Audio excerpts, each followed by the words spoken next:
Excuse me, y'all. This is a bit impromptu. I had like another concept that was a part 2 of last week's video, but today being July 15th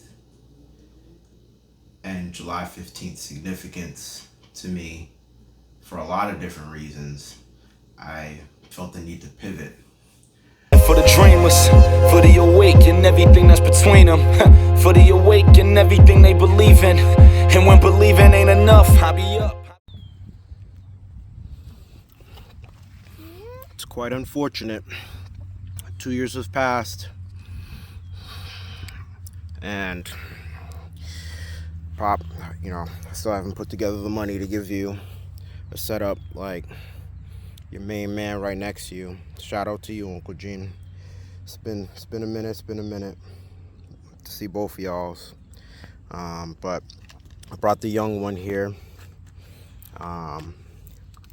Charlotte girl, can you give me one of the What? Can you give me one of the candles? Mm-hmm. Okay, thank you. That's funny that you give me green because you say it's my favorite color.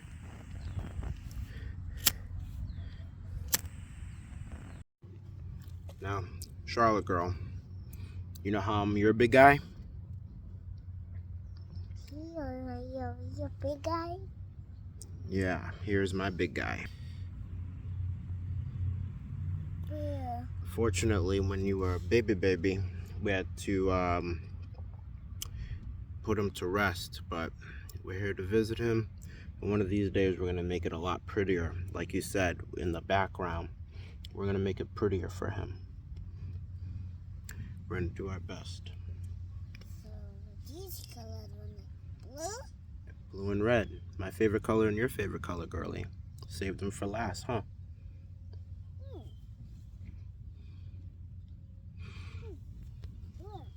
It's crazy.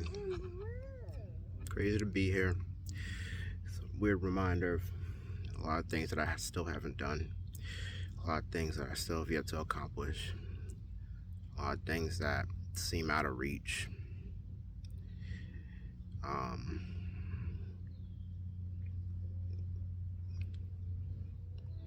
had a lot of events that had changed me even prior to him passing, but this definitely was a cataclysmic moment, and I'm still trying to piece together my life.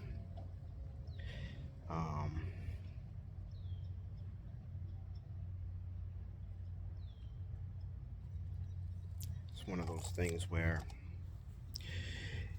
you gotta control your controllables, and although I can't control the fact that financially I can't do the things that I would love to honor my father, because I don't have a lot of the bandwidth mentally. I still can't do a lot of things that I planned to do for my father. Regardless, I try not to get myself too down from the perspective of this is what grief for me is looking like, like honestly, today, 7:15, Monday, it was nice that although the workday wasn't the best, and quite frankly, I let my team down, they carried me in a way that I'm very appreciative of. And I really didn't want to start crying, but here I am. Even Ives, man, like, that's my homie. That's my homie. Regardless of a lot of things. Like, I've made a lot of missteps in my life. Even prior to 2 years ago today. But,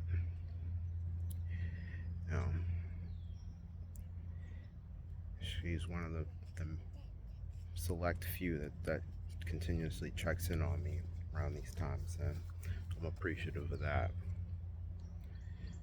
Um, I still got kiddo, and going back to my premise, like it ain't about me. Doing these videos is less about me. It's about him. It's about her. Her understanding her legacy and her understanding her history. Yeah, because I just got this here. Look. Yeah, this is what we do it for, man. This is what we do it for. For little moments like this, although she may not understand the significance. And for her, it's fun and games. It's actually nice to have her youth and her innocence as a reminder. There's always hope. There's always hope. And that's like, the raw and cut. I didn't drop on Sunday, even though I had something kind of cooking to play off of last week. But my mind wasn't right for it. So we'll get back to our regularly scheduled programming in a sense. Grief talk will be very, very different. Very, very different. And a lot more structured. But it's David Learned It Live. We're doing it. We're doing it. So regardless of situations or whatever, trying to make the best of it. Trying to make the best of it. And just thankful. Just thankful for the little things. Thankful for all the little things. This kid. But yeah. Thank you again for checking in as always. And, I know, sorry for the doom and gloom. Charlita, can you come back here, please? No, Chi-Chi?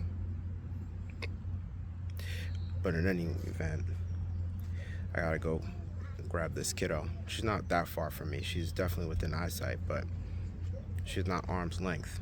And that's always the issue. But, yeah. Sorry for the doom and gloom, but this is reality sometimes, You gotta live through reality. And, everyone's going through it at some point. Everyone. Hey, Charlita.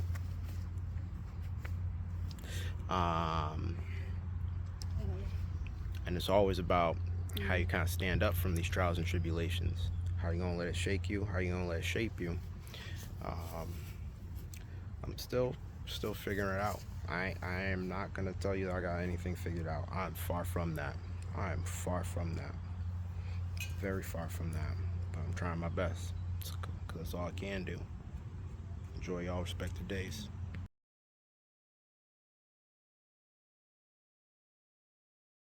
A lot of you are aware that, I lost my father. I lost, in a sense,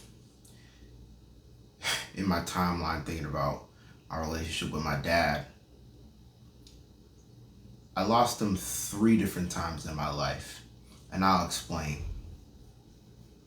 One can argue 4, but 2 are so closely tied together that, it's one and the same. But first time I lost my father was when I was 8 years old, August 26, 1998. That was the day that my parents separated.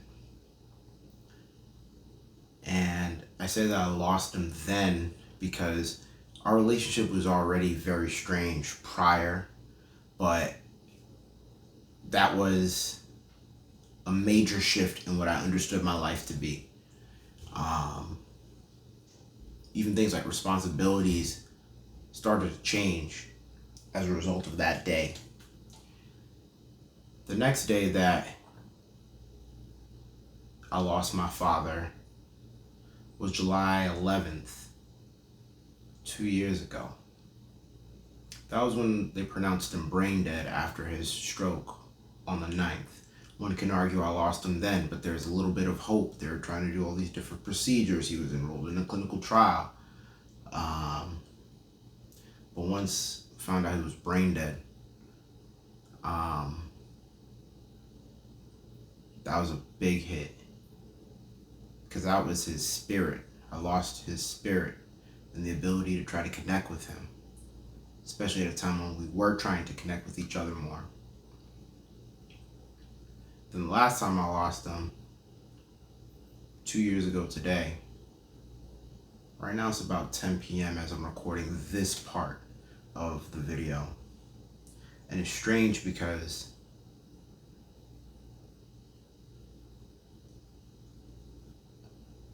an hour from this moment, going back 2 years,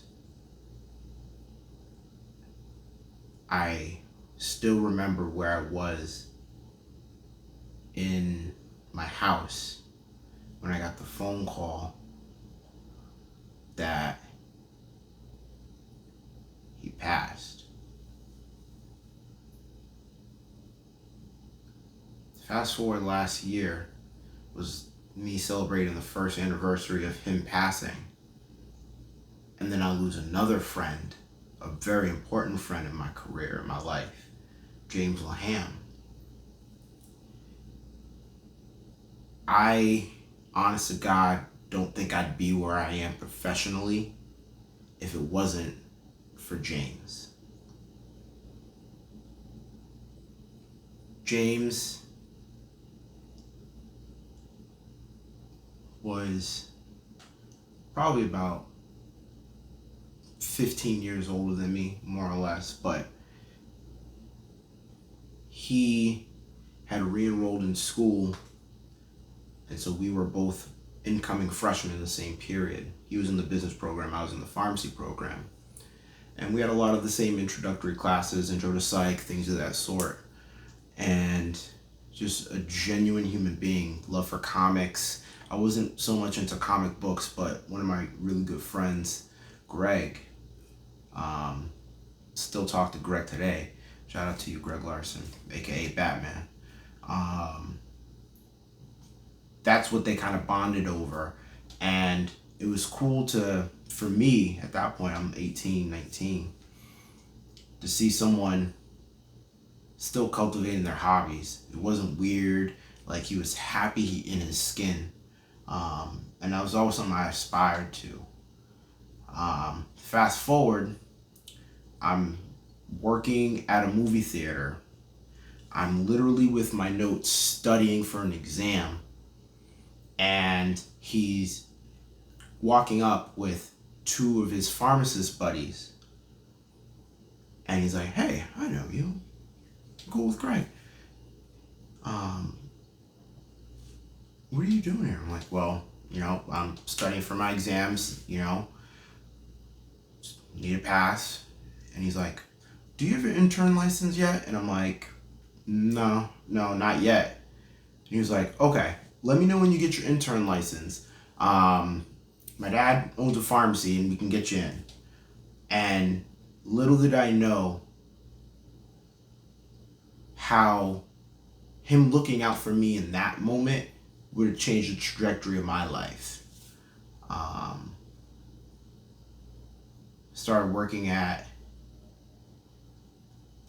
Sullivan's Pharmacy in Rosendale, and the people that I've met in that building, like, phenomenal. The things that I learned in that period in time, phenomenal.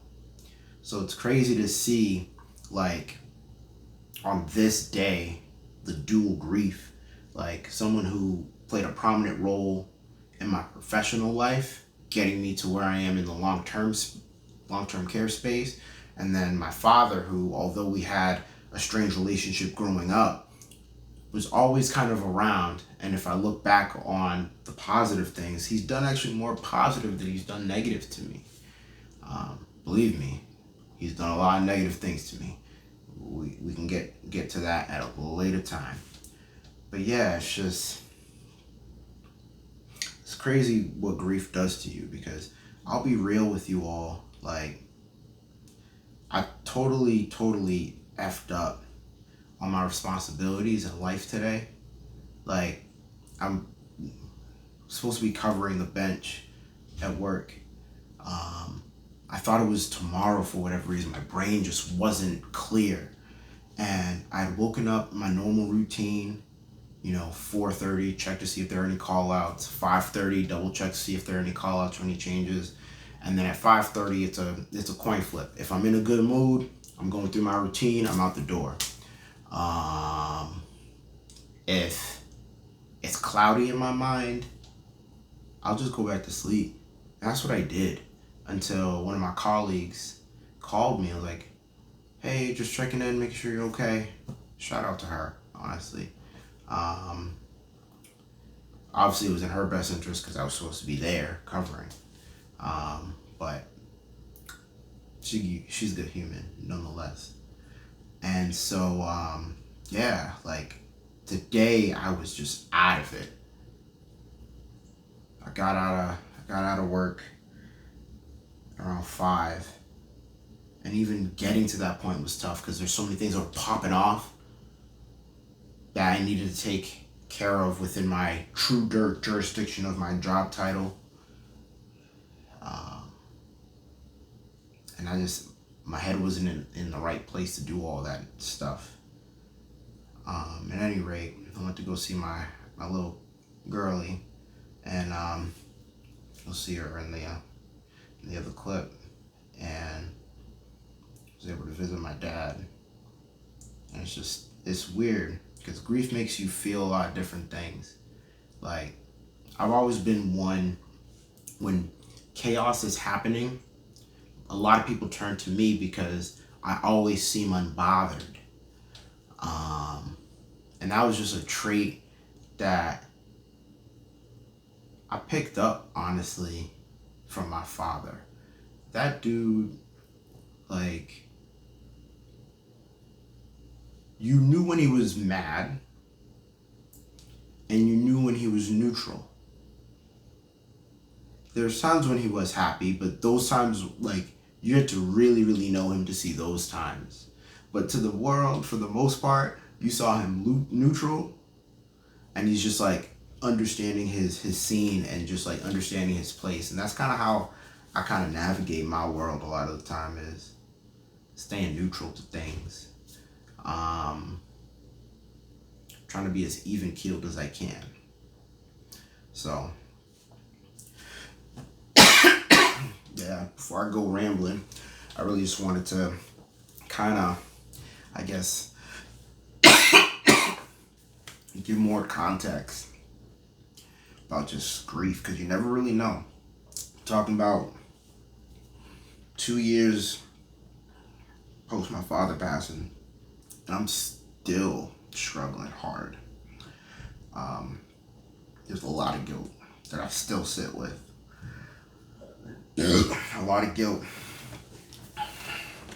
that's arose even post his death. And I mean, that's kind of part of the game, I feel. Even now, I'm tempted to even try to talk through this. My throat's getting dry. You know what I mean? Just like my body feels out of sorts.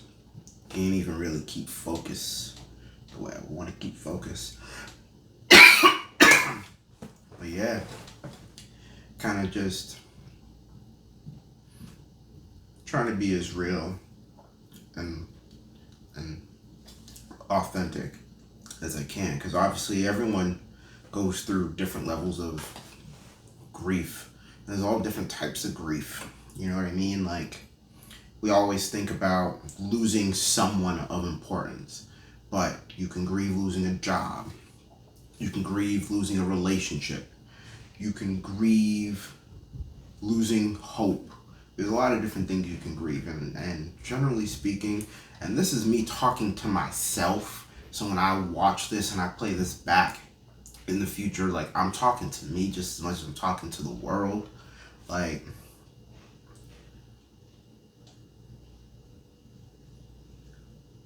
it's okay to sit in your feelings.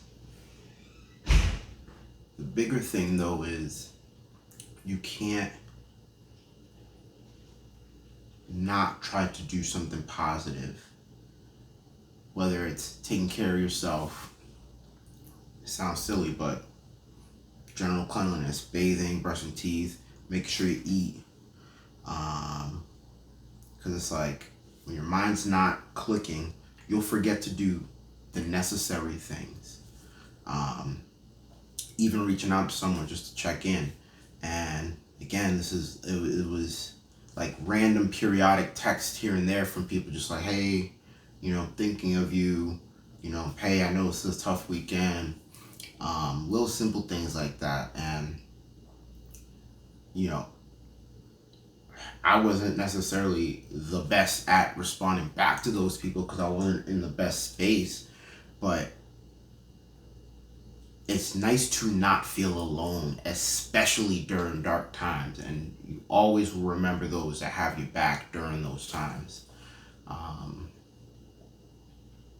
So yeah, like for those that did reach out and I didn't really say anything off rip, like, thank you. Believe me, it wasn't unnoticed.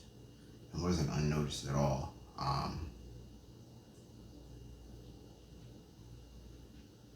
So yeah, we'll get back to our regular programming. Part 2 of the leadership series is coming based off the principles of Think and Grow Rich. What's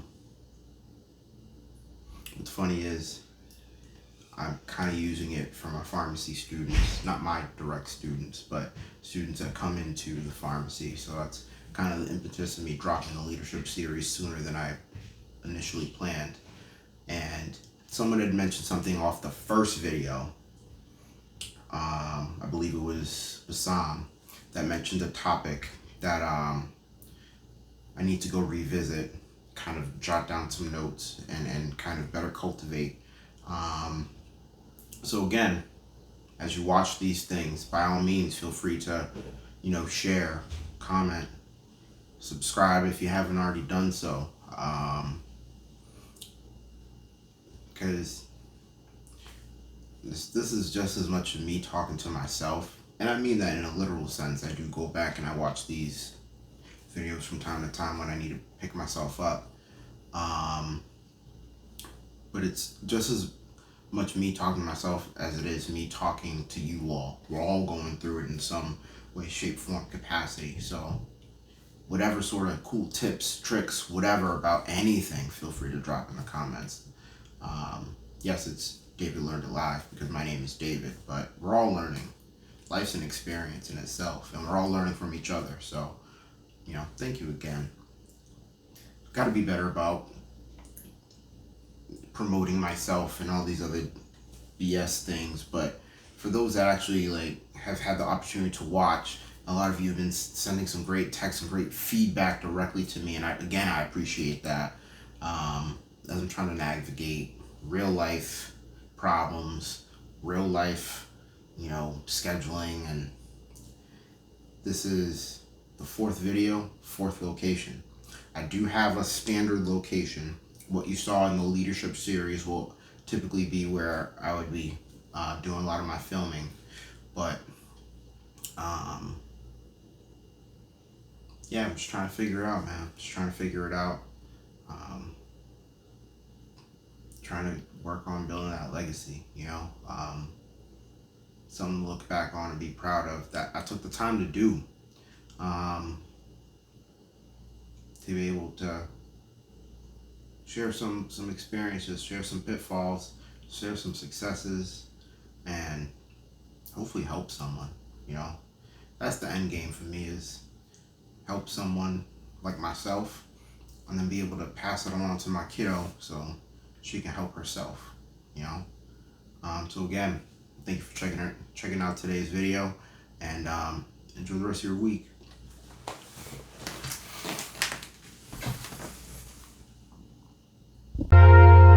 Sometimes I wonder, will I ever sleep the same? 'Cause I I let these dreams keep me away.